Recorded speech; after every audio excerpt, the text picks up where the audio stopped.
Good morning, family. Man, we would like to thank each and every one of you for joining us today for the 25th Annual Minority Health Initiative Luncheon. My name is Dr. Milo Dodson, and I'm a licensed psychologist in California.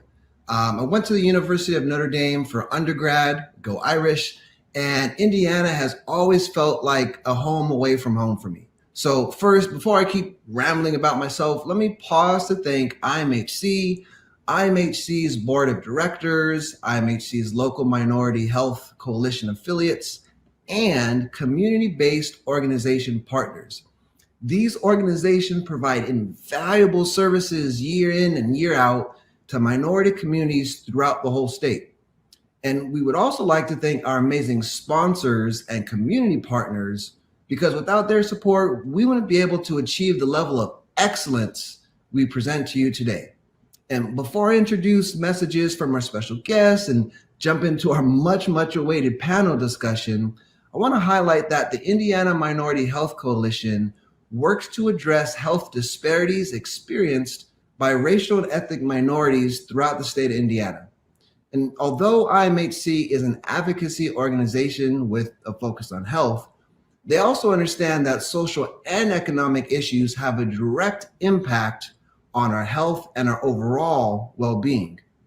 Past health concerns have included mental health, infant mortality, cancer, heart health, diabetes, and obesity, just to name a few. With so much happening in our world right now, it's difficult to focus on any one issue during these challenging times. But look, we must focus on the recent injustices that are occurring around the country that interfere with people's right to live free, fulfilling, meaningful, and of course, healthy lives. Today, we plan on involving you in an informative conversation around educating and raising awareness regarding the impact that chronic disease, social justice issues, and inequities can affect that racial and ethnic minority community. So this year's theme is Minority Mental Health, Achieving a Healthy Mind and Thriving in the Pandemic. Now, it is my great honor and pleasure to introduce you to our first conversation today with Angela Livingston and Dr. Olabisi on suicide crisis and prevention.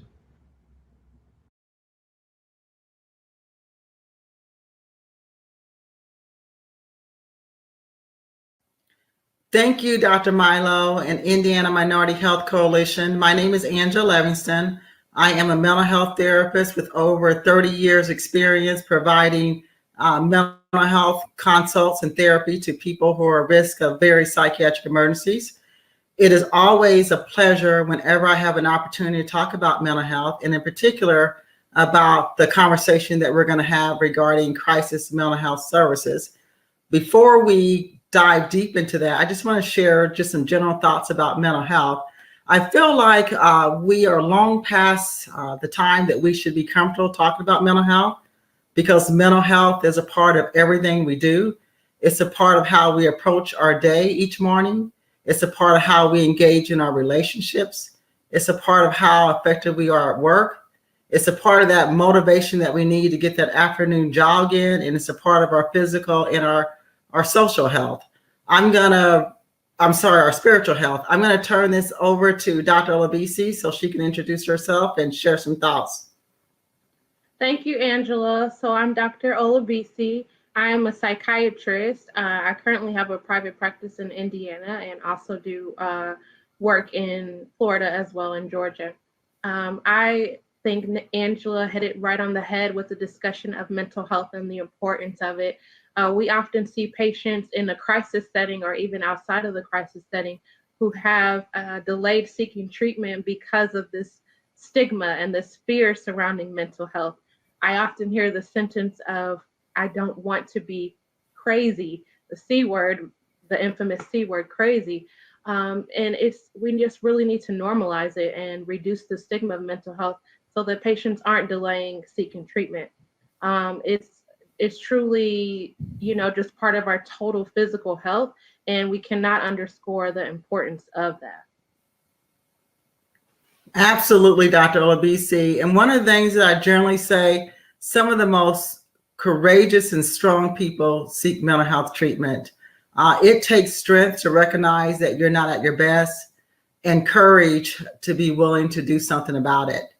We're going to kind of talk more about what is a crisis mental health emergency and how to navigate it. This topic is important, particularly to the African American population, because the suicide rates are on the rise. The statistics in 2019 actually said that suicide attempts by our African American teens, high school age, is about 60% greater than what it is for our white counterparts. And deaths by suicide by African American men is on the rise as well. One of the things that we know statistically is that African Americans, as Dr. Olabisi said, tend to delay seeking treatment, and that puts them in an emergency state. And that's why we are overrepresented in psychiatric emergencies, and there's several reasons for that. One is that delay. If you delay treatment, as you know, that the symptoms and behaviors can worsen and put you in a psychiatric emergency state. Two is that we just do not have enough mental health services in our African American communities. Three is that there's barriers to treatment. It's difficult if you don't have the financial resources, insurance, childcare, transportation, and work schedules sometimes doesn't match up to be able to seek mental health services when they're available. And fourth, because providers not being culturally competent, African Americans tend to have some negative experiences and some bad outcomes in treatment. And the fifth is that African Americans tend to be brought in at a greater rate involuntarily into treatment. There are several reasons for that. One of them does include the fact that when we express our emotional distress, that it seems in the general population is to be more threatening than it is our white counterparts. And Dr. Olabisi, if you want to share just some of the ways that people come into treatment from a legal standpoint. Yes, thank you. So there's a variety of ways of seeking inpatient treatment, and each state has different laws, but for the most part, it's similar across the 50 states. So of course, there's always the voluntary option to seek treatment. You know, a patient coming in, saying I need help and doing so on their own will. But alternatively, there is a separate process whereby a police officer or other law enforcement official may bring a patient in for treatment. And we, in the state of Indiana, at least call those immediate detention orders, but other states have a very similar process and just different names. Again, that's being brought in by law enforcement to a mental health treatment facility. In some states, patients can be brought in if the family or a mental health professional has reached out through the legal system to a judge to have the patient petition for treatment through the court system. And that is another way that patients are brought in, again, with the legal system involvement. Okay, Dr. Olabisi, when you talk about emergency detention, in particular in the state of Indiana, what does that look like, and who's actually able to initiate that emergency detention? Good. So generally, an emergency detention order lasts 72 hours in the state of Indiana. Weekends and holidays do not count. And as I mentioned, other states have a similar process. Their emergency detention order may be shorter or longer, but 72 hours in the state of Indiana. And then generally that is initiated by a physician or a mental health professional, such as a psychologist, who has noted this patient is a danger to himself or herself or others, or is gravely disabled. You know, there's certain criteria that have to be met for that healthcare professional to initiate that process.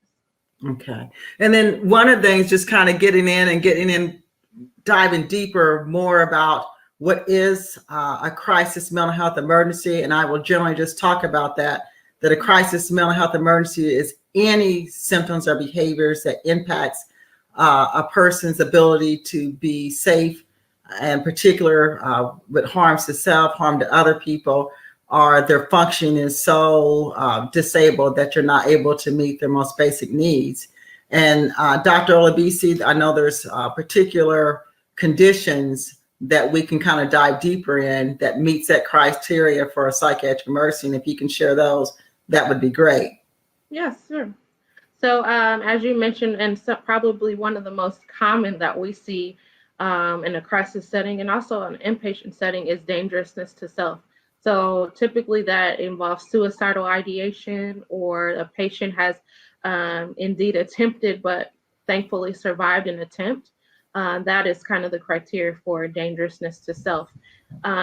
Other times they have not made an attempt at all, and there is a strong suspicion from a family member, a friend, a relative, etc., who, or again, a healthcare professional who feels that that individual is at imminent risk of danger to themselves. In terms of suicide, we often see patients with suicidal ideation primarily with depression, sometimes with PTSD or post-traumatic stress disorder, severe forms of anxiety as well, and really a wide range of psychiatric diagnoses. You also mentioned dangerousness to others. So essentially, we look at violence or homicidal thoughts to basically kill another person. And sometimes there can be gray area there if that is truly psychiatric or if it's related to something else. But we do also treat those patients, and that is an imminent risk to someone else, and we'll bring that patient in as well. When I think of the grave disability or the inability to care for oneself, there's a wide range of diagnoses that can lead to that, from a very severe depression to like a psychotic disorder or schizophrenia. Sometimes patients who are really struggling with substance use have a decline in their ability to take care of themselves and provide for themselves basic needs: food, shelter, clothing, grooming, etc. So those are kind of some of the wide range of diagnoses that we see meeting under those three criteria. Mm-hmm. And then sometimes, Dr. Olabisi, I've seen it where people are coming in with substances that puts them at risk because of the severity of withdrawal symptoms. Can you talk a little bit about what that's like, and when does that meet the criteria for a psychiatric emergency or a medical emergency for that part? Yes, I'm glad you asked that, Angela. And I will just make a quick point.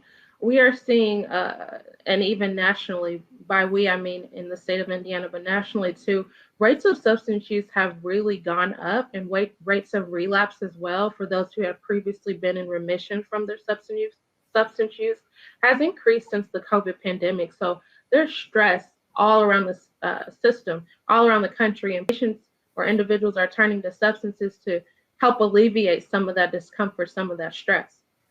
Now, in terms of when patients are seeking treatment, generally they can seek treatment for any substance like intoxication or overdose, whether it's alcohol or even marijuana or cocaine, etc. But we do get concerned often when patients are abruptly stop using a substance that they have been abusing or using daily. One of the, or two of the most concerning ones being alcohol and benzodiazepines, like, your Xanax, clonazepam, Klonopin. Those medications, unfortunately, they're dangerous if they're taken in excess, and they're even more dangerous as well if they're taken and then abruptly discontinued.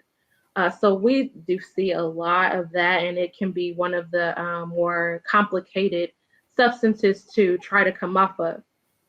I know opiates, again, another national issue, and we really see a lot of that in central Indiana, where we definitely have patients who either intentionally or unintentionally overdose on opiates, heroin, fentanyl, and then also wanting to detox and get clean from those. So a wide variety of substances being misused.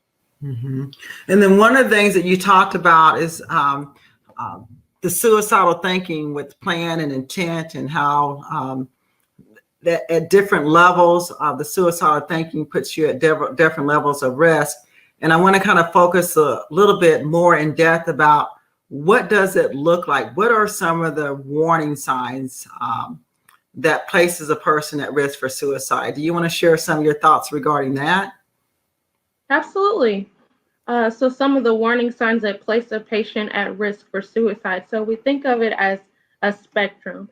So there are kind of like your early signs, and then there are the more late or signs that basically scream, I need help. So kind of along that spectrum. So anytime there's like depression and we see an individual is isolating more who had previously been social, or an individual is not wanting to enjoy those activities that they once did, whether it be a hobby, music, dance, exercise, spending time with family. When those signs are starting to emerge, we get concerned, and often just by nature of some of the mental health diagnoses that go with those symptoms, suicidal thoughts can pop up. Some of the more like extreme warning signs that we see in more severe cases, patients may start making plans toward actually, moving toward ending their life. For example, collecting medications or purchasing weapons when they previously had no desire to. You may find, or you may hear even in the news, individuals who write a suicide note or say their final goodbyes. Or in these recent times, I see a lot of patients actually sending like a text message of expressing suicidal thoughts or thoughts to end their lives. That's just some of the wide variety that we see, but those are definitely the more pressing and more significant signs along the spectrum that this person is really at risk and really needing emergent psychiatric treatment. Mm-hmm. And then one of the things, I don't know if you noticed that, Dr. Olabisi, that I've noticed it over the years, particularly when people are talking about their emotional distress and in relation to suicidal thinking, is I've noticed with African-American males, they tend to hide away from or shy away from saying it more directly, that I'm having thoughts.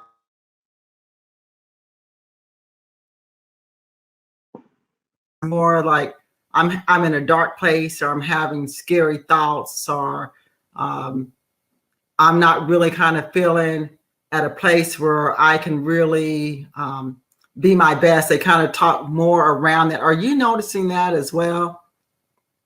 Well, Angela, yes, and in many ways, I can rationalize or come up with some theories as to why. So I think when you talk about gender differences, for example, or how we're socialized, I would say men, including African American men especially, we're a proud people, and to be vulnerable and talk about depression or mental health is already hard enough.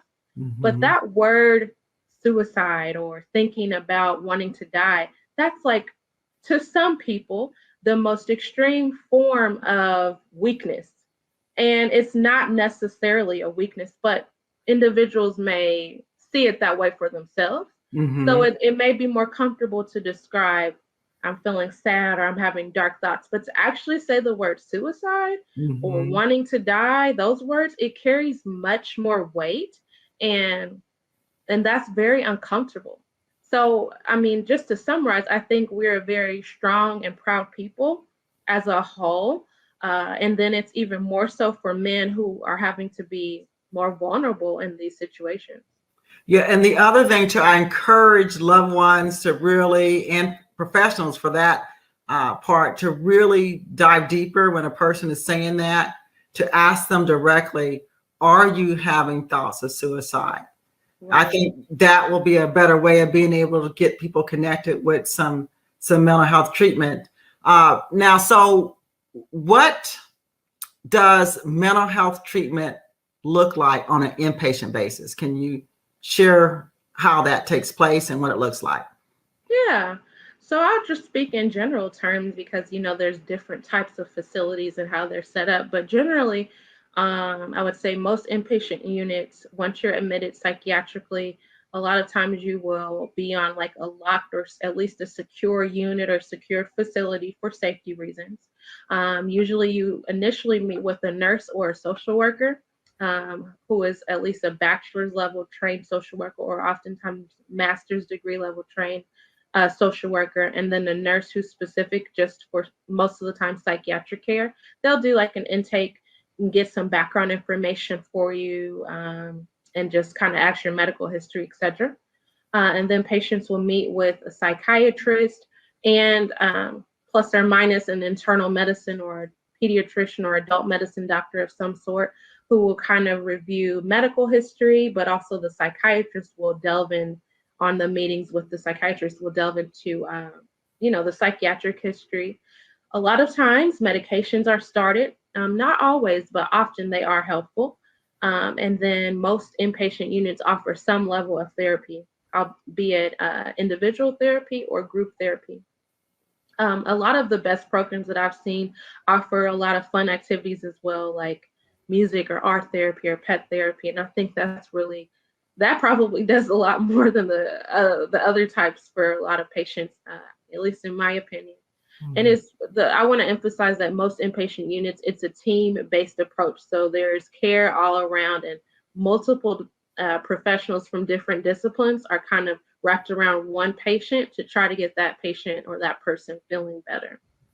Wonderful. Here's one of the questions that I get the most when people are seeking mental health treatment, either inpatient or outpatient, is they have a difficult time really understanding the different disciplines. In particular, what is a mental health therapist, what is a psychiatrist, and what is a psychologist? Can you just kind of give some overview? I'll talk about mental health therapists, and I have you talk about the psychiatrist and training and the difference between a psychiatrist and a psychologist. Sure. Yeah, so Angela, psychiatrist versus psychologist. So psychiatrist first is someone who has gone to medical school and did like clinical medical training for at least 4 years after a college degree. You do general medical school. Thereafter, for psychiatrists, it's an additional 4 years of what is residency, which I kind of think of as a hands-on internship or apprenticeship, if you will. So psychiatrists are individuals who have the degree of MD, medical doctor, or DO, doctor of osteopathic medicine. In contrast, the psychologist typically is a different discipline, different field. There are some states who allow psychologists to do some of the more clinical aspects, but there is also the route for psychologists to be more research-based. Psychologists generally do not prescribe medications, whereas psychiatrists do. Psychologists are more involved in therapy, psychological testing, and those sorts of things. Okay. And then one of the things, I have a lot of people that approach me in the community, know that I'm a mental health therapist, and they usually have a lot of questions about the different disciplines. And I'll talk about, when you see these initials, the LCSW, that's a licensed clinical social worker. That means I have 4 years of undergraduate degrees, 2 years of a graduate degree, and then there's 2 years of training under a therapist that is a licensed clinical social worker. And for me, particular, my training took place under a psychiatrist that really kind of got in depth about serious mental illness and that type of training. You also will see a licensed mental health counselor, the LMHC, pretty much the same thing as a mental health therapist, and LMFT. This is particularly in the state of Indiana, and it's a licensed family marriage therapist. We basically do the same thing as far as providing mental health treatment for people who are experiencing a variety of mental health conditions and emotional distress. Now, the common thing that I get when people do ask me, the first thing they'll ask me, Dr. Olabisi, is they want to see a psychiatrist for the counseling aspects of treatment. Can you kind of give some thoughts about that? Well, psychiatrists, there are plenty who do offer some therapy and do counseling. However, I would say the bulk of counseling and therapy is performed by, as you mentioned, LCSWs, LMHCs, LMFTs, etc., even psychologists. I would say, again, there are some psychiatrists who do focus on that and do that in combination with medication management. And we certainly are trained in therapy and many modalities of therapy.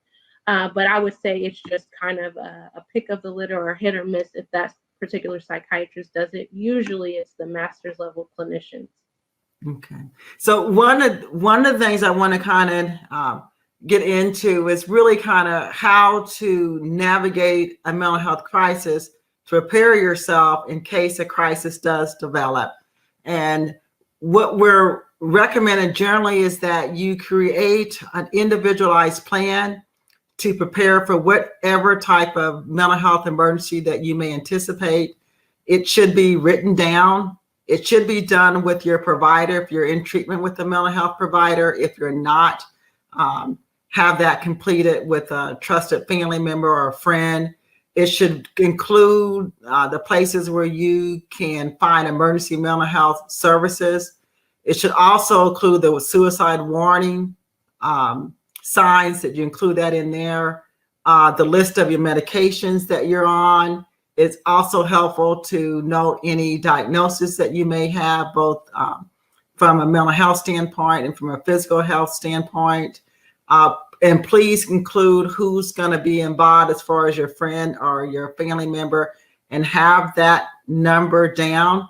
It should also include a plan on how you can reduce or remove access to any potential items that can a person can reach and harm themselves in an instance. I always say that when people are experiencing emotional stress, that is not the time that we make our best decisions generally. So we want to make sure you don't have access to firearms, medications, sharp objects, and any other potential items that can put a person at risk in a moment. Any other thoughts that you have, Dr. Olabisi? It's just about time for us to kind of wrap up.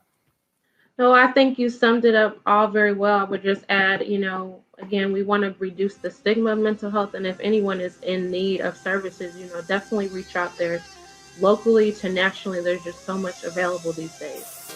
Okay. Thank you so much. Thank you. Thank you, Angela, for your very informative conversation on suicide crisis and prevention. To find additional information on this topic, please see the IMHC resource guide following today's luncheon.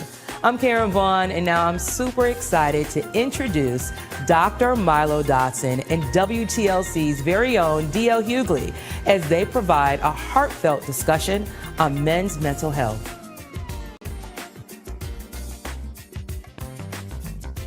Today, we're going to focus on Black men's mental health and the unique mental health concerns public figures may experience.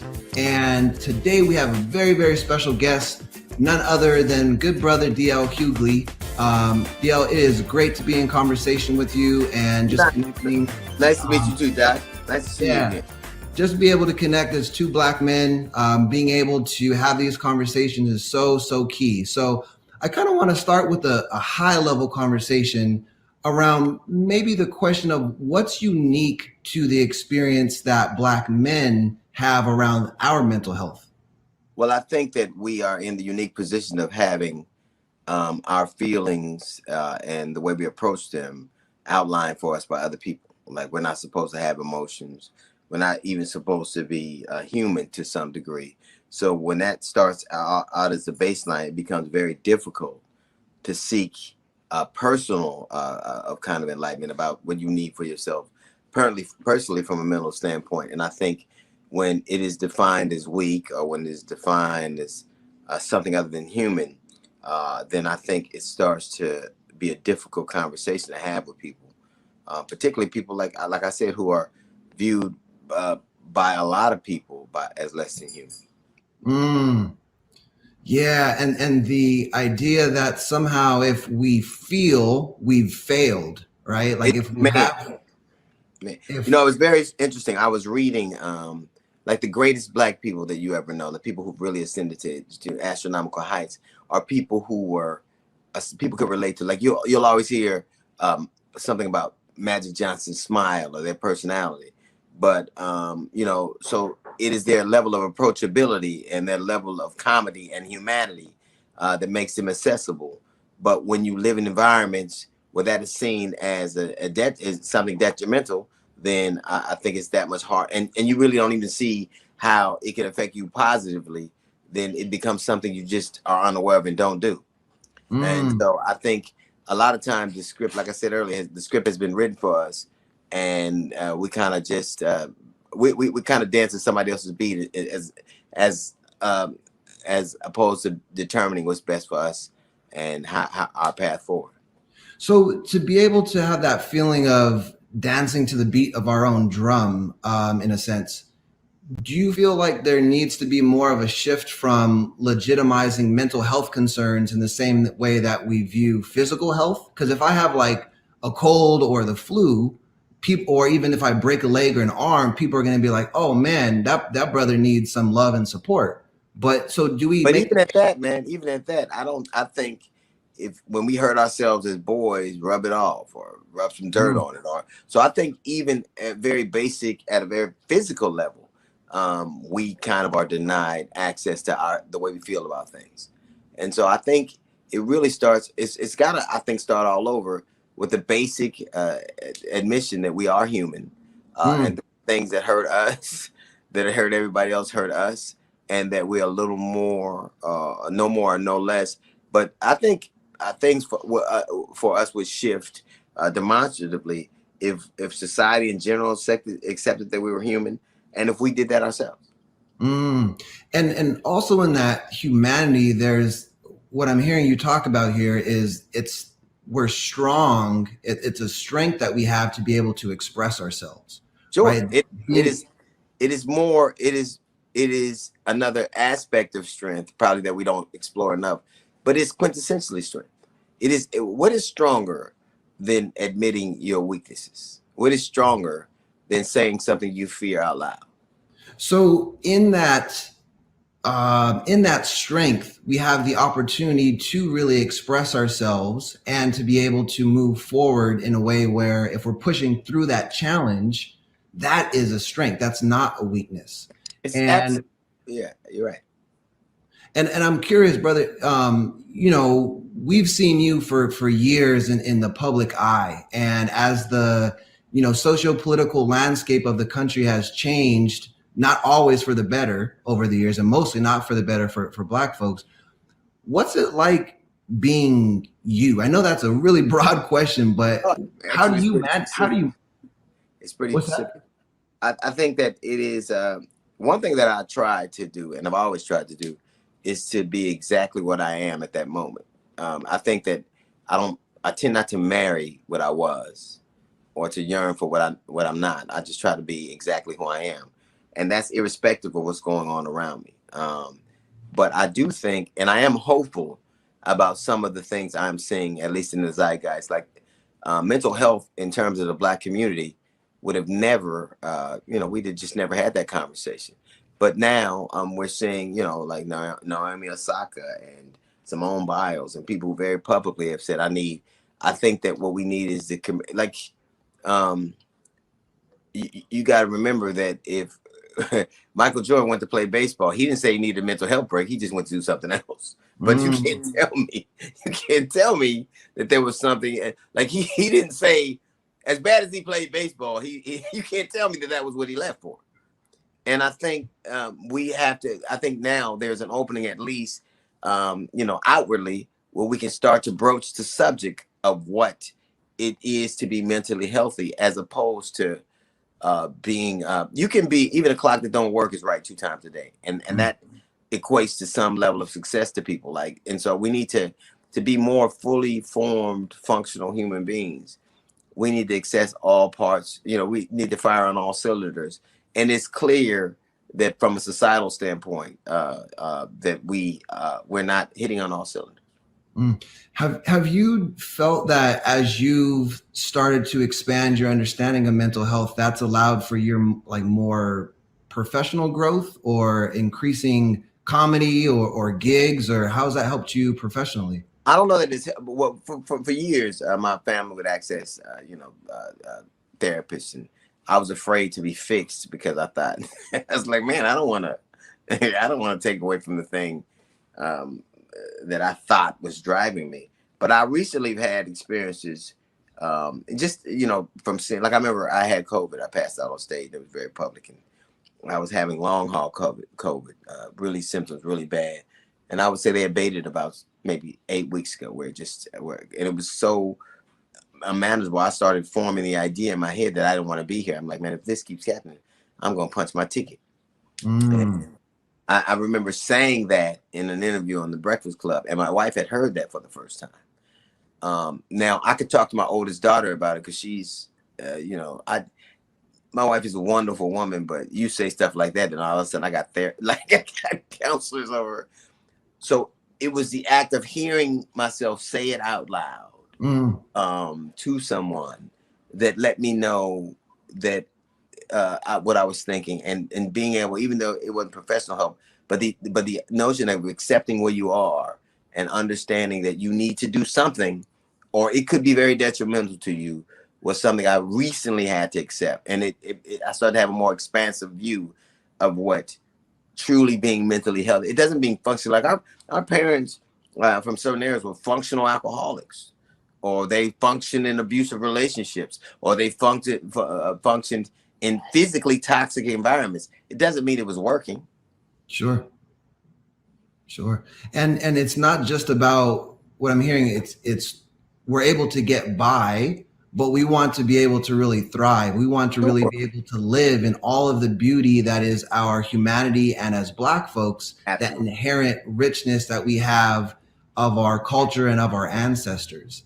And being able to voice our concerns allows us to live more fully and be, like you said earlier, be more of who we are. And even from a societal, cultural aspect, our parents taught us how to survive, but never how to live. Ooh, man. We were never taught to live. We were always taught to just survive. So if that is your upbringing, then that is always the mold you're in. But survival was always the predicate. Never a full, rich life, just a life. Not never to live, just to survive. And that is not a knock on them. That's not, I'm not making an assessment of. I think that they had came from circumstances that was kind of that was kind of the baseline. But sure. I think now we are charged with a whole different kind of thing, and there are so many nuances to the way we'd like to live, and so many colors to the way we'd like to see things, that admitting it's almost like you have to be broken down to be built back up again. And even then, sometimes, as Dr. Angelou said, when we know better, we do better. And when we do better, we are better. So that we have this opportunity to really view mental health as a way to be better, to grow. And like you said earlier, not just get by, but to fully live in all of who we're meant to be. I think that when you, and you're right, Doc, I think it's almost like people don't understand the impact that the environment has on us. Like, because that's such an esoteric thing to people. But the impact affects the way that we physically, like our breathing, our mental development, our hearts, our lungs, our brains. So it's just not a whimsical thing to talk about the environmental impact of things in our communities. So just like that it really has real life impact on how we function and live, and to what degree we can be healthy and strong. Much like that, mental health is along the same path, where we have to accept that needs to be in order for us to really start to become what we so desperately want to be, which is imagine being locked out and you can see everything you can't be a part of. And I think to a large degree, it feels a lot like, I can't really speak for everybody else, but it has felt like that to me in many aspects of my life. Sure. And I think for me, for example, I know that a lot of times life feels out of control. So when we can focus on the things that we do have control over, that gives us the key to open that door to really thrive and to live life. And I'll be very, very honest. I've shared this before. Me as a psychologist going to therapy has made me a better psychologist. It's made me a better husband and a better friend. So it's not something that is only for if you're, hearing things or seeing things, or the more sensationalized concerns folks have on TV. but just to be our best selves. And there's so much beauty in that. How could it not? If you wanted to be a great boxer, you would go to a boxer. Mm-hmm. If you wanted to be a great basketball player, you go to a great. If you want to be a great, what do you learn psychology from? From psychologists, right? So I think this is something that we have to accept. That no matter how fervently you believe in a higher power, you can't pray it away. What God gives you, if you believe, or whatever force you believe in, gives you is access to people and places and things that can give you the resources you need, or give you the edification you need. That it isn't almost like, it's almost funny when I hear, well, God put it on my heart. That's you telling yourself what God told you. Mm-hmm. Like, it ain't no voice in a burning bush. It's you deciding what that means. Like, every time somebody does something, God told me to do that. No, that's you listening to you. Now, you can call it whatever you want, but ultimately, when we say things like that, it is us speaking to ourselves, to whatever conduit we choose to ascribe it to. And really, and this was really interesting to me, because I've never been a part of men having conversations about Black men's mental health. Never. I've never even heard of it. It's just such a foreign concept to me. So I've never. This is groundbreaking, at least from my perspective. And to be honest with you, I'm so incredibly honored to be having this discussion with you as two Black men in America, really talking about these topics and just being in this space with you. Sure. Well, likewise, man. Likewise. Yeah. 1906 today. I mean, even though that, I'm still honored to be here. Listen, for all of my brothers out there, we're gonna say A5. Yeah. I felt there was a little bit of a purple shade being thrown out. So a little bit. Yeah. That's haze. That's just the purple haze. Oh man. So yeah, some of that the purple haze that was ever so gently being tossed out there. So as we're thinking about this, where do you see these conversations moving in the future? Like, do we have more conversations? And obviously it not just stopping there, but how do we maybe put these steps into action to really have this be an everyday part of our lives and how we live it? I think that people got to understand that it's real, that it exists.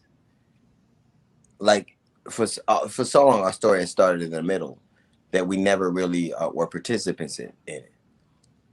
But to be one of the interesting things about even the way we learn, like, a lot of people can learn by writing and seeing. Black men tend to learn by hearing. Now, I don't know.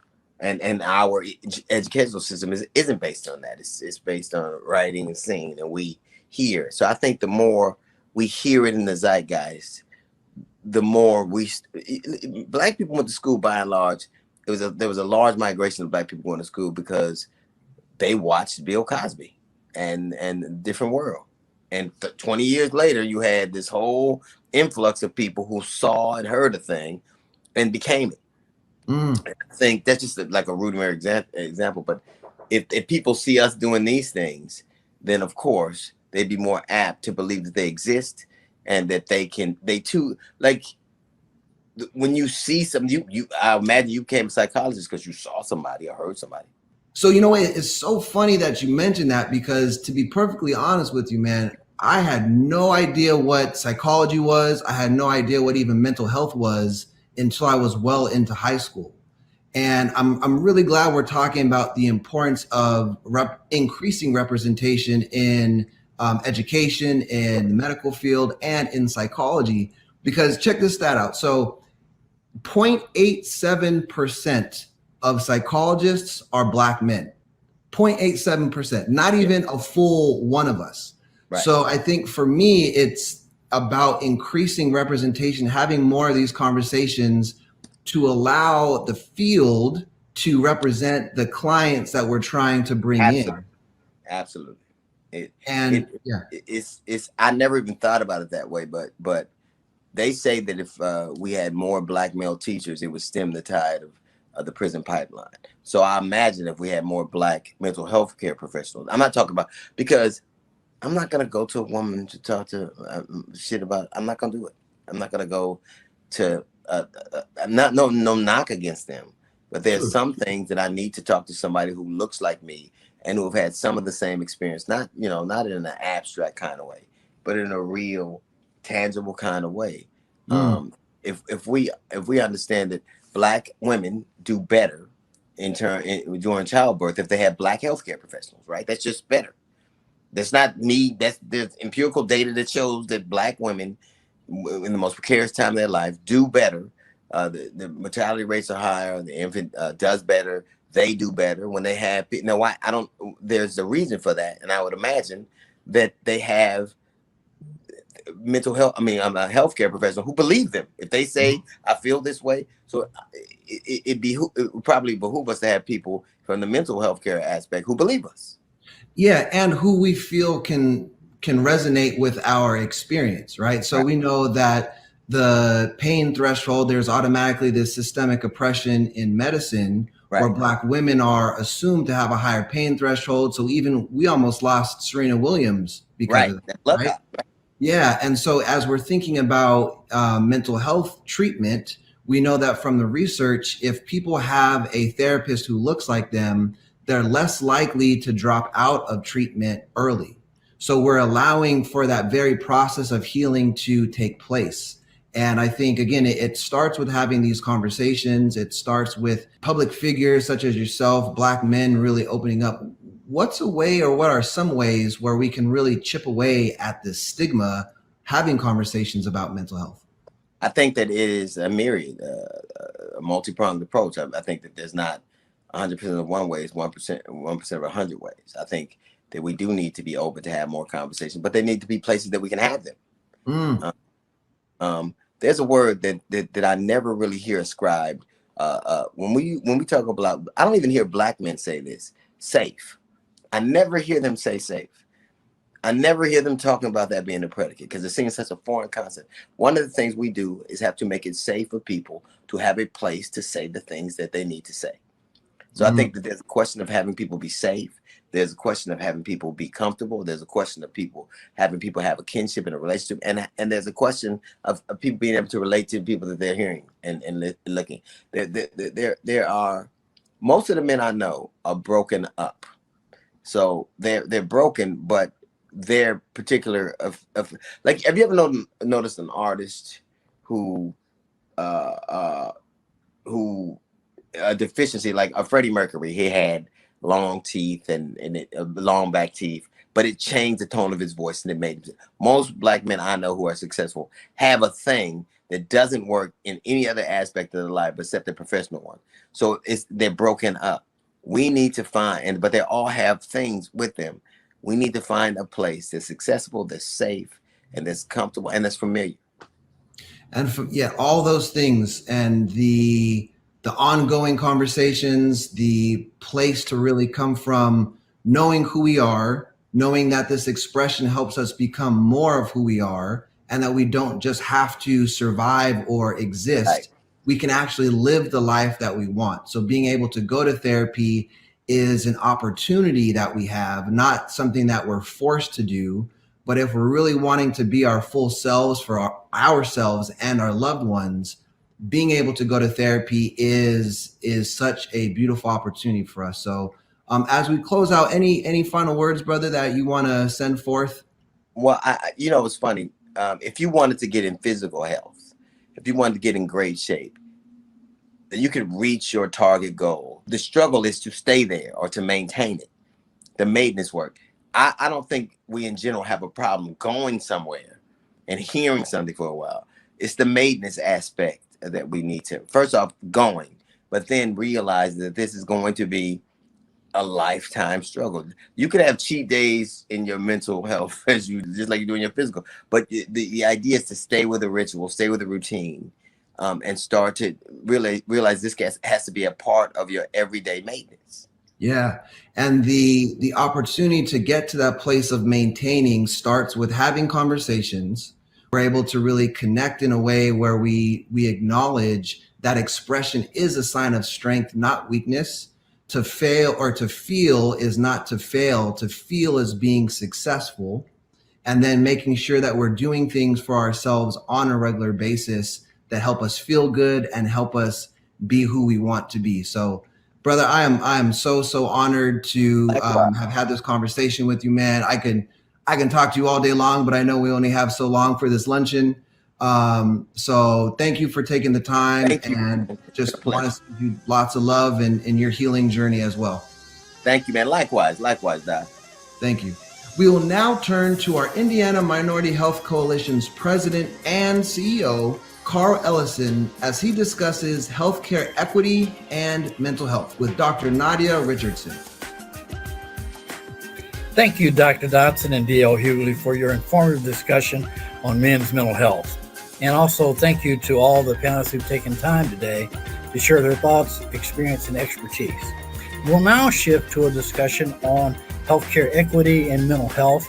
And I'm joined by Dr. Nadia Richardson. Dr. Richardson she's a professor, she's a consultant, she's a diversity, equity, and inclusion expert. She has much expertise.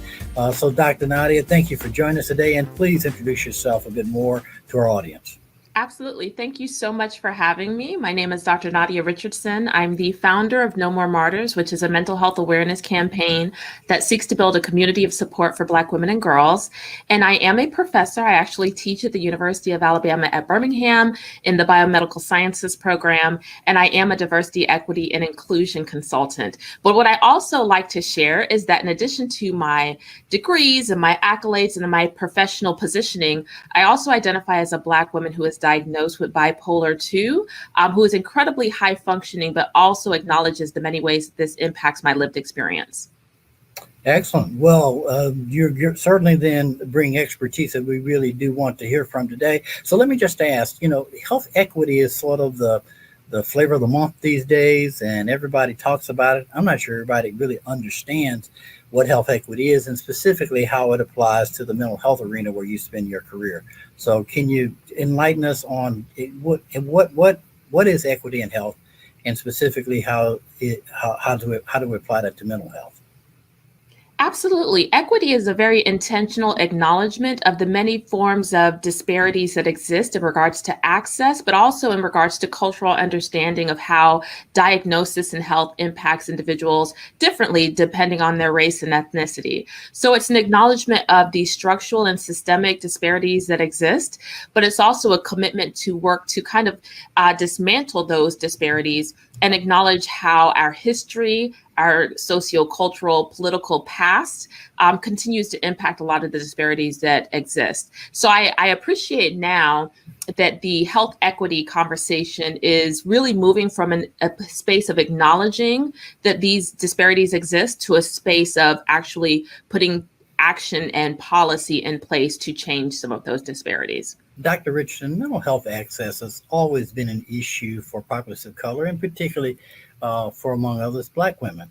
And I'm wondering, based on your experience and what you're seeing in the health equity arena, what specifically around access is happening now? Absolutely. I think some of the promising things that I've seen, and I'll speak to two in particular, is the Mental Health Substance Use Disorder Parity Act. And this is one that holds insurance companies accountable for providing mental health services to their clients. And not just one-shot mental health services, but to really treat mental health as almost a chronic condition. So in the same ways that individuals who are managing perhaps diabetes need ongoing services and ongoing supports, this act offers the same kind of coverage for individuals who are managing mental health concerns, which is very important because when we think about mental health, it's not that it's about specifically curing it. It's really about providing individuals with the supports to live with it successfully and put them into the space of recovery where their mental health diagnosis is not negatively impacting their ability to go about their lives. Another promising thing that I'm seeing, and this is what Georgia has really gotten a lot of attention for, was the interstate counseling compact law. And this is what allows individuals to maybe offer services across state lines. So Georgia was able to put this in place. And honestly, what set the foundation for that to happen was COVID. If you'll remember that during COVID, some of the policies around counseling individuals outside of your state were waived. So a lot of counselors were able to offer services. And it was very important because the pandemic put the world in a mental health crisis, living in isolation in the ways that we were required to, put individuals in the state of depression, anxiety. It locked unhealthy individuals in domestic violence situations because they were having to quarantine at home. And so to be able to provide those services across state line actually increased access.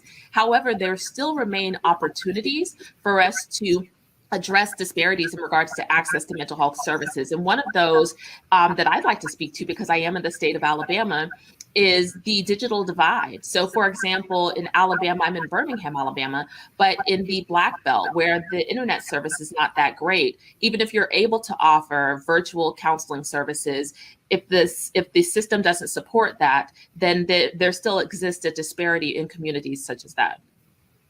Well, it's interesting because telehealth, obviously, due to COVID, has expanded everywhere. And even in our state of Indiana, telehealth is much more prominent both for primary care, obstetrical care, and even for mental health. But beyond the digital divide, there are still many people of color who do not have insurance. Mm-hmm. So can you talk a little bit about how the effort toward health equity and toward access relates to those who are uninsured? Absolutely. So, for example, the expansion of Medicaid and Medicare is going to be very important to address those types of issues, really having almost caseworkers in place. And that's another opportunity for mental health, is to really tap into this kind of approach to integrative care and wraparound services, because individuals who do need mental health services, when it comes to insurance, maybe if they are in a place where they could not think clearly in regards to what their opportunities and resources are, having someone that can walk them through that. Because I can tell you now, regardless of whether you're mentally well, and I'm sure you could speak to this, or managing some crisis, going through the paperwork of having to sign up for insurances, going through documents that kind of point you to resources that are available can be very confusing, especially if you're having to call numbers that ask you to kind of navigate phone systems where you're not talking to an individual. That can actually put someone into greater crisis. And for someone who does advocacy work, I've heard these stories where I called this individual, I called this resource center. It asked me to press 1 and 2 and 5 and 6, and I never got a person on the line. So when we think about being able to cover those individuals who do not have insurance, it's really wraparound services. It's really caseworkers. It's really integrative care. It's really putting those things in place and meeting people where they are in regards to their needs. So are there models that are already doing that in the United States that could be replicated in states like Indiana? So actually, I was going to say Indiana. One of the first times I heard about integrative care, it was the state of Indiana. And it was some of the models that were put in place specifically to address mental health. And one of the things I appreciated about that is that the state was taking a holistic approach to mental health. So, not just addressing the byproduct of inequity, but to really address the equity, to address the whole body wellness, to address the environmental wellness, to address the educational access, to address occupational wellness. That was something that I really appreciated, because all of those things impact our mental health. And it's very much in line with how No More Martyrs does our advocacy. We absolutely utilize a medical model of mental health. It's important and it's necessary, because when you're talking about mental wellness, you're talking about neurodivergence, you're talking about brain function, you're talking about chemical imbalance, but also there's a very embedded social and psycho aspect to this. And what I mean by that is, even if you're mentally well, if you're in an environment that's inequitable, that environment can put you in a place of mental distress. So we have to address some of the social issues. That's why we saw such a high rise in depression and anxiety and suicidal ideation during Black Lives Matters and during George Floyd and during Breonna Taylor. Individuals who may have been mentally well found themselves in a space where they were experiencing anxiety and fear and confusion and having to go into workspaces or educational universities and institutions and be around individuals couldn't relate to their experiences and why they were emotionally responding in the way they were. And of course, I'm speaking specifically to individuals who are Black. So really having a holistic approach to wellness that is biopsychal and social is going to be very important to really effectively provide integrative care. Mm-hmm.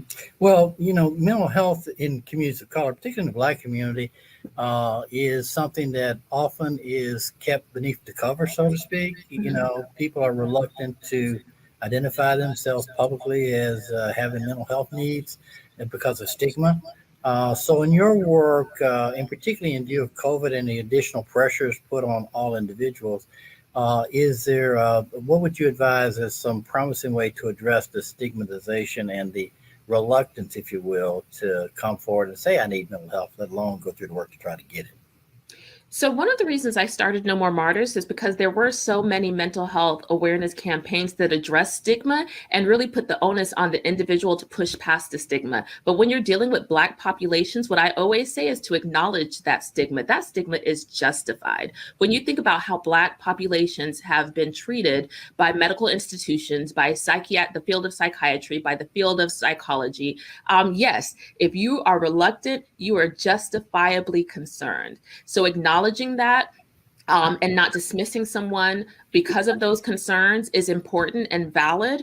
However, educating them on the trends that are existing in regards to the expansion of culturally responsive mental health care by empowering individuals to go into their mental health professionals and ask them specific questions. How have you been trained in cultural competency? How have you been trained to manage your own bias? How have you been trained to understand the Black experience? How have you been trained to provide me supports that are really reflective of my lived experience? When you empower individuals in the Black community to do that while acknowledging why their reluctance might exist and why that stigma exists, really can turn stigma in the Black community on its head. And I've seen it happen, and it's very powerful. On the flip side of that, though, we also have to make sure that the providers that we're connecting them to are culturally responsive. And that's a whole nother conversation, because the curriculum that exists for the field of psychiatry and psychology don't always require those types of courses. Well, I mean, maybe I'd like to just talk a little bit more about that, because, of course, health systems and many entities in both our state and our nation have said that racism is a public health matter, have called for greater attention to inclusion and equity. And there's a lot of words out there, a lot of good intentions, but from your experience, particularly with institutions, with systems that purport to be community friendly, community connected, are you finding that there's any improvement in I guess I would say the overall capability of institutions to actually practice and mute implicit bias and all those other issues which impact communities of color? That's a very big question. So I will say, because I tend to be someone who takes a glass half full approach, is that I am excited to see some of the things that I'm seeing. I've seen the American Psychiatric Association put out an apology this year to Black, Brown, and Indigenous individuals for the role that they played in systemic racism in the field of psychiatry. And I've seen some institutions, there's a university, a medical school in Texas right now that is requiring ongoing conversations about patient engagement, implicit bias, and culturally responsive care. So there are things happening. However, as someone who is taught in a school of medicine, as someone who is taught in a school of public health, as someone who is teaching right now in a school of health professions and the biomedical sciences program, I also see that change is, it's taking a while, because there is resistance, because it is at odds with the business model of how many institutions are run. And so because of that, a lot of institutions are taking a very corporate diversity, equity, and inclusion approach to this kind of work. And what I've found traditionally is that approach is very superficial, right? It's not very substantive. Yep. And so it's a lot of words. It's maybe a few programs. It's maybe some monthly observations of holidays and different things like that. But it's not really addressing why there are so few Black men in medical schools. It's not really addressing the low numbers of Black faculty that you might have on campus is not really addressing the lack of cultural responsiveness that's required in the curriculum and not just offered as an elective. And so those are some of the intentional things that I would like to see and that I do advocate for and work towards. And so we do have a lot of room to make that happen. But I'm encouraged by the fact that the American Medical Association, their last president and their most recent president, are doing that kind of work. I'm also encouraged by the fact that the AAMC is doing that specifically to have those conversations in medical schools across the country. However, we really need to hold our institutions accountable because there is still a lot of superficial approaches to diversity in regards to the training of our future healthcare professionals. Well, how do we do that, particularly as community members who just want to have access to good quality care and want to really see our health status improve? Do you have any tips for how the common man, so to speak, or the common woman can approach institutions on these issues? Absolutely. I could tell you one of the things that No More Martyrs is doing is initiating a few different campaigns. So we have a Voting Matters to Our Mental Health campaign where we are engaging our elected officials on issues that relate to providing some of these services and equipping our healthcare professionals to provide culturally responsive and equitable services. We're also working to model a mental health advocacy day, and this is being modeled after an organization out of Georgia, but we are specifically putting the mental health lens on it. And it says, hey, we are going to hold our institutions accountable. If you are a medical school, if you're a university and you're training individuals to do this work, then we're going to advocate that you embed this in your curriculum by asking what your current curriculum is. That's not private information. You can typically go to a university website and find out what their curriculum looks like.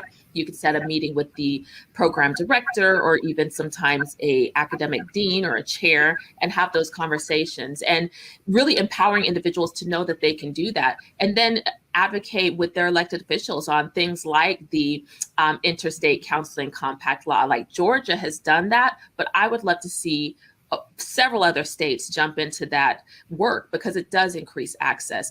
But a lot of what that requires is empowering and educating everyday individuals to say, I can do this. So there's a lot of advocacy work and community organizing work that needs to take place so that individuals can say, hey, this is what I want, and this is what I feel like you need to do in order for me to get access to the things I need. Excellent. Well, Dr. Richard, you are just such a reservoir of information. If members of our audience want to contact you or to learn more about No More Martyrs, is there a website that they can utilize to get to you? Absolutely. For No More Martyrs, it's just nomoremartyrs.org, no spaces, and we're on all social media platforms, including LinkedIn. And to reach me directly, it's drnadiaricardson.com. And that's where you'll find some information about my DEI work, but I'm also fielding a lot of questions about No More Martyrs through that website, because maybe someone just sees my name and says, oh, she's a No More Martyrs woman. And so they'll reach out that way. Well, Dr. Richardson, it's been a treat. Thank you so much for your time today and for great information that we hope will motivate our listening, our audience to stay in contact with you on this very, very important topic. But thank you so much for your time today.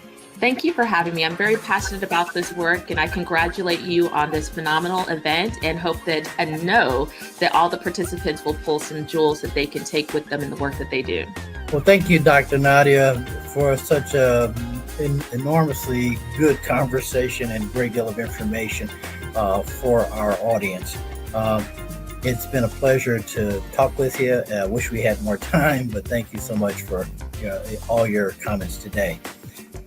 We will now have another presentation by the IU Soul Review, directed and produced by James Strong, followed by our IMHC Honor Awards.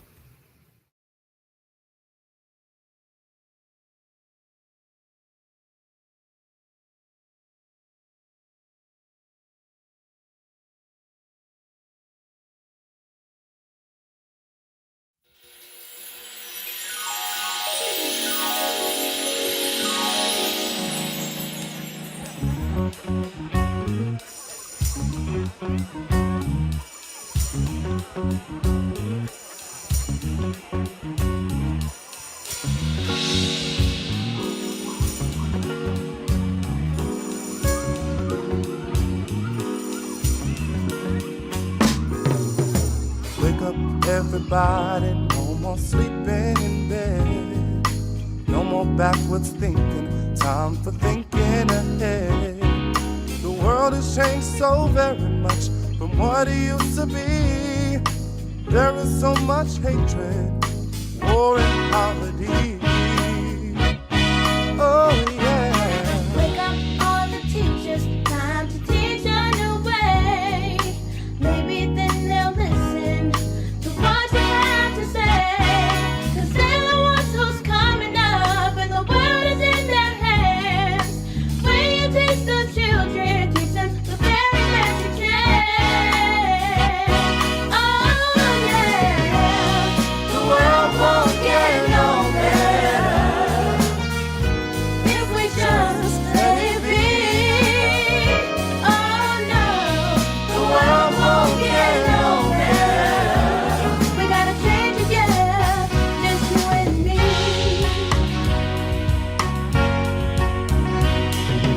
Wake up all the doctors, make the old people well.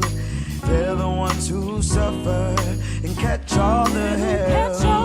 And they don't have so very long before the judgment day. So won't you make them happy before they pass away? Wake up all the builders, time to build a new land. I know we can do it if we all lend a hand. The only thing we have to do is put it in our minds. Surely things will work out, 'cause they do every time. Yeah. The world won't get no better if we just let it be. Oh, no. The world won't get no better. We gotta change it, yeah, just you and me.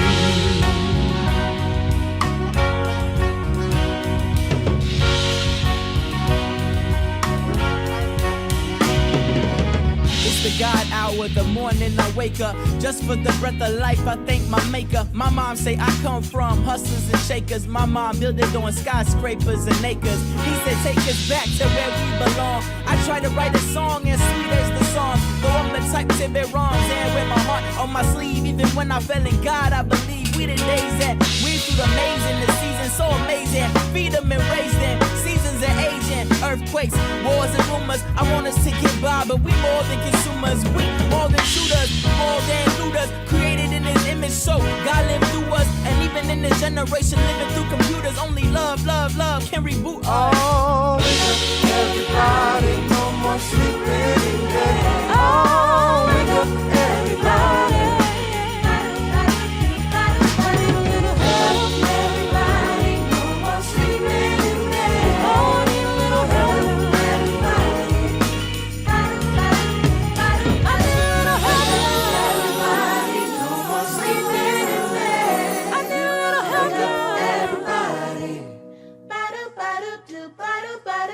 Wake up everybody, no more sleeping in bed.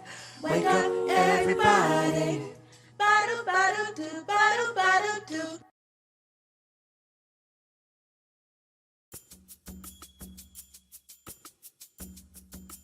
What an amazing presentation by the IU Soul Review. We'll now take the opportunity to acknowledge some amazing individuals who have contributed to the improvement of our community with the Indiana Minority Health Coalition's 2021 Honors Awards. Our first award is the Amos Brown Minority Health Communicator Award. The Amos Brown Minority Health Communicator Award is presented to an individual who has demonstrated a strong long-term commitment to providing news and information to racial and ethnic minority communities. It is with great honor to award the Amos Brown Minority Health Communicator Award to two individuals, Tina Cosby and Carolyn Mays Medley. Our second award is the William Bill Mays Minority Health Titan Award. The William Bill Mays Minority Health Titan Award is presented to an individual that possesses the business savvy to leverage resources for community-based organizations and prolific involvement in addressing health disparities and inequities that disproportionately affect minority communities. It is with great honor to award the William Bill Mays Minority Health Titan Award to Dewan McCoy, owner of Wish TV 8. Our next award is the Honorable William Bill Crawford Minority Health Power Award. The Honorable William Bill Crawford Minority Health Power Award is presented to an individual that advocates for the elimination of minority health disparities and chronic health conditions. This individual works tirelessly to ensure that services are available to address a variety of chronic health conditions to increase access to quality care for the most vulnerable segment of our communities and help develop health policy to ensure that resources are available.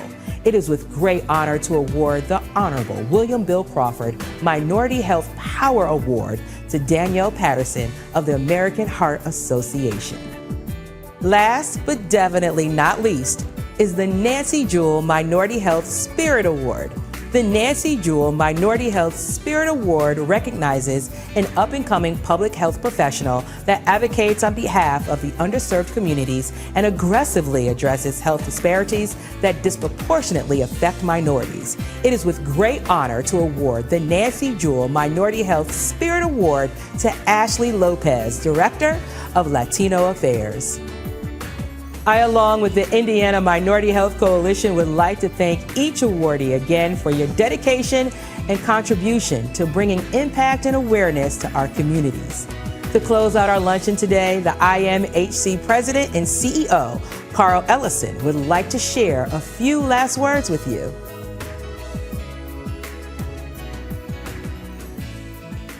So we hope you're encouraged and feeling really ready to go to make change in someone's life and even in your own life.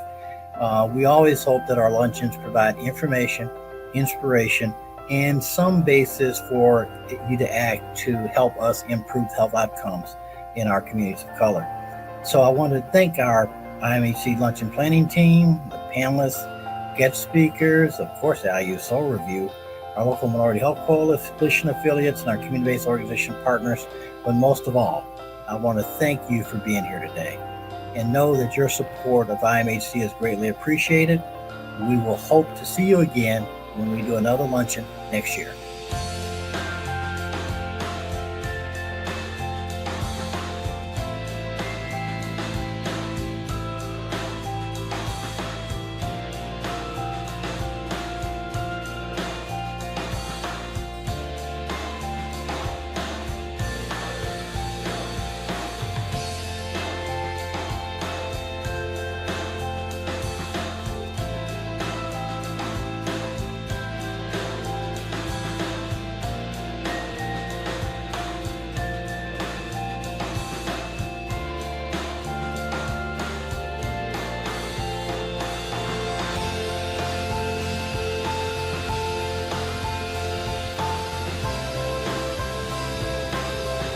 What's going on?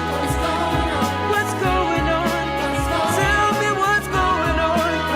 Tell you what's going